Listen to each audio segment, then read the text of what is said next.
Pozdravljeni.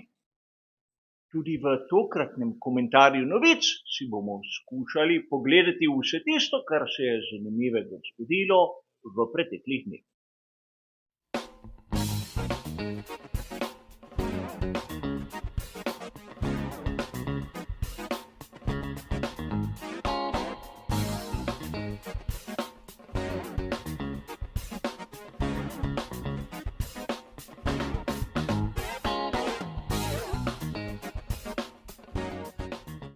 Kot ponavadi se bomo tudi tokrat ustavili pri 4 različnih sklopih.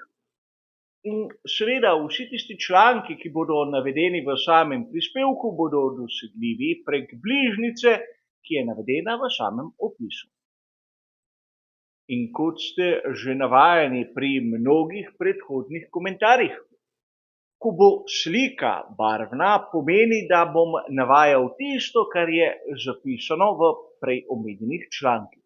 Ko se bo ta spremenila v črno-belo, pa pomeni, da dodajam svoje osebno videnje, svoje osebno mnenje. In strinjamo se, da brez mojega mnenja to ne bi bil nikakršen komentar novic. A da ne bomo izgubljali preveč časa, je najbolje, da se lotimo kar prve današnje teme.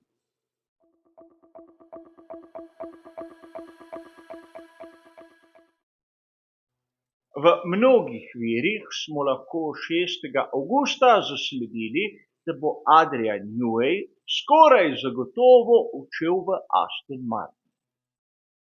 O tem so govorili na primer na spletnem portalu GP Blog ali pa na znani spletni strani italijanske revije Autosprint. Novica kot taka naj bi izvirala iz Italije in skupno je vsem, da naj bi Adrian Newey v naslednjih 4 letih zaslužil skupaj $100 milijonov. In kaj naj bi Neweya prepričalo v to, da naj bi odšel v Aston Martin? Govori se o ekskluzivnosti sodelovanja z Hondo, kar je podobno tistemu, kar vidimo sedaj pri Red Bullu. Pustimo pri strani seveda prisotnost tudi ekipe Racing Bulls in seveda zavzetost enega od lastnikov, glavnih pokroviteljev ekipe, naftnega giganta Aramco, ki bo sodeloval tudi pri dobavi tako imenovanega sintetičnega goriva. A verjetno mnogi izmed vas ste tudi zasledili, da v podcastu Formula for Success, kjer Dave Coulthard sprašuje razne protagoniste sveta Formule 1, kaj si mislijo, je Eddie Jordan povedal mogoče nekaj drugega. Kot smo lahko zasledili na spletnem portalu Crash.net 4. avgusta, je bil Eddie Jordan izjemno skrivnosten. Treba je poudariti, Eddie Jordan je menedžer Adriana Neweya in verjetno on ve največ. Ampak ko ga je David Coulthard opozoril, da po njegovih informacijah Adrian Newey zagotovo ne odhaja v Ferrari, je Jordan povedal, da s tem se ne more strinjati, kdo to pravi. Ko bodo zadeve uradne, bomo o tem lahko govorili. In tu se je treba malce vprašati, kaj lahko pričakujemo v prihodnosti, če bo res Adrian Newey pristopil k Aston Martinu. Pred kratkim smo govorili o tem, da je Enrico Cardile prišel v to ekipo. Sedaj, če se mu bo pridružil še Adrian Newey, dvomim, da bo za oba prostora. Oziroma Cardile pri Ferrariju je imel podobno vlogo kot Adrian Newey pri samem Red Bullu. Zato bi lahko prišlo na primer do kakšnega spora. Ekipa Aston Martin kot taka je seveda sposobna napraviti marsikaj in z novim vetrovnikom, ki ga morajo odpreti nekje proti koncu letošnjega leta, bo kar se tiče infrastrukture izjemno visok. Torej, iz tega stališča bi bilo za Adriana Neweya velik izziv, ukolikor je sprejel ponudbo angleške ekipe iz Silverstona. Ampak kot je dejal Eddie Jordan, morda novica, ki izhaja iz italijanskih logov, ni prava. Zasigurno ni potrjena, zato bo treba počakati najmanj do septembra, ko bodo različne ovire, ki so v pogodbi med Red Bullom in Adrianom Neweyem, odpravljene.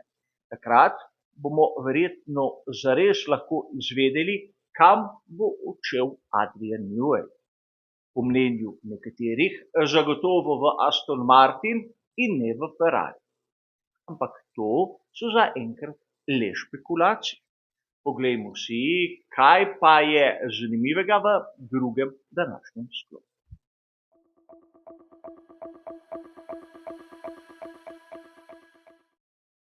V drugem današnjem sklopu se bomo pa ustavili pri vodenem ogledu, ki so ga pripravili pri Red Bull Powertrains. O tem so poročali naprimer pri portalu motorsport.com zopet 6. avgusta.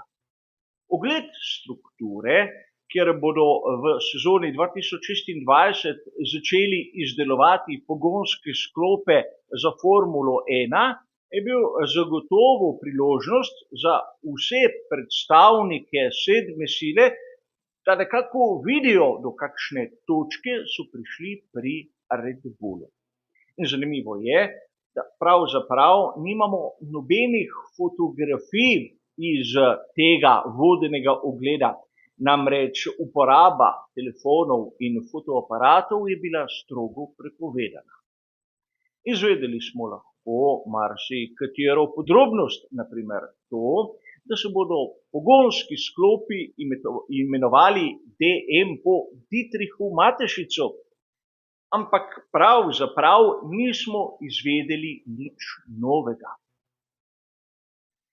Sklepamo lahko, da pri ekipi Red Bull so se odločili za to potezo, ki je bolj namenjena prepričevanju tistih medijev, da pri njih poteka vse v najlepšem redu, samo zato, da bi utihnili določene govorice. Šlo je, kot sem že omenil, za voden ogled, ki pa nam, navdušencem, ni povedal prav nič. Kaj nas konec koncev briga, kako se imenuje določena hala v strukturi, kako se bodo imenovali pogonski sklopi. Sam nisem zasledil, naprimer, nobene novice o tem, kako so pri Audiju napravili podoben voden ogled. Kot da v tem primeru nobenega izmed nas ne skrbi, da bo njihov pogonski sklop vsaj soliden na samem začetku. Zato vsi tisti dvomi glede na projekt Red Bulla vsaj pri meni ostajajo. Drugače jim ne bi bilo treba povabiti toliko novinarjev, toliko strokovnjakov na ogled, od katerega pa mi, navdušenci, v resnici, razen tega, da je bil, nismo izvedeli nič.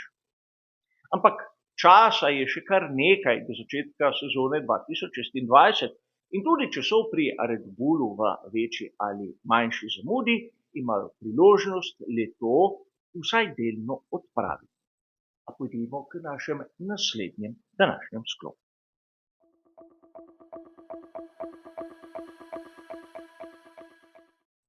Na uradni spletni strani Formule 1 smo lahko 6. avgusta zasledili izjavo Charlesa Leclerca.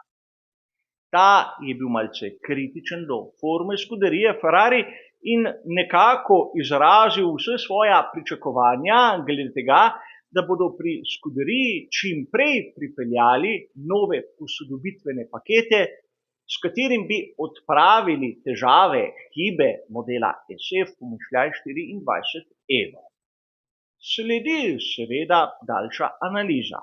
V njej lahko zasledimo vse tisto, o čemer smo v preteklih dneh že govorili, da je bil Ferrari do velike nagrade Monaka konkurenčen, da se je nato forma začela strmo nižati in da paket, ki je bil predstavljen na veliki nagradi Španije, ni prinesel želenih rezultatov, poudaril je pa določene hibe.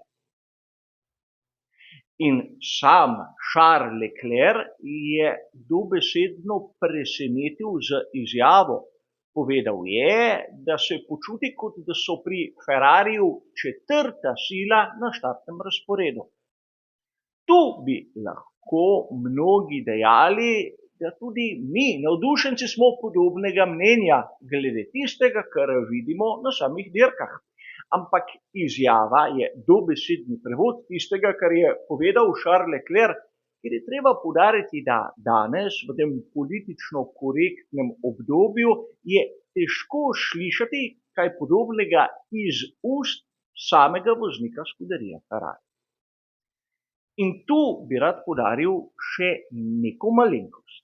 Pred dnevi, bistveno pred izidom tega članka, sem tudi sam objavil nekaj podobnega. Prispevek z naslovom Kam se je izgubil Ferrari, kjer lahko dobimo marsikatero podobnost, usporednico oziroma dobesedno enake rezultate analiz. In verjamem, nekomu ni bilo všeč, da Ferrari ni tako dober, kot si želi, ampak realnost je nekaj drugega. Realnost je tisto, kar vidimo in ne ono, kar si želimo. In tu je treba poudariti, da tista analiza ni bila prepisana, da ni bila zastarela, kvečjemu je bila objavljena pred tistim, kar smo videli na uradni spletni strani Formule 1, kjer je tudi Charles Leclerc posredno in neposredno potrdil tisto, kar je bilo povedano v mojem prispevku. Slučajno enakega mnenja smo, tako Charles Leclerc kot jaz sam. A pojdimo še k zadnji današnji temi.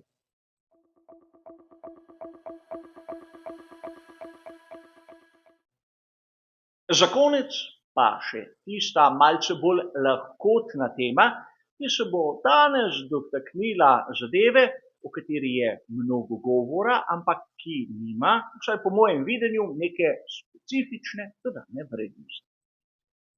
Marsikdo je seveda zasledil, da imamo letos v tem trenutku na štartnem razporedu kar 13 različnih zmagovalcev dirk svetovnega prvenstva Formule 1.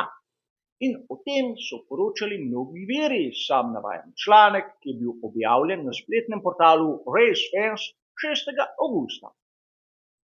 In tu seveda je zapisano marsikaj, kar nam govori o tem, kdaj smo v preteklosti imeli podobno ali večje število zmagovalcev na celotnem štartnem razporedu.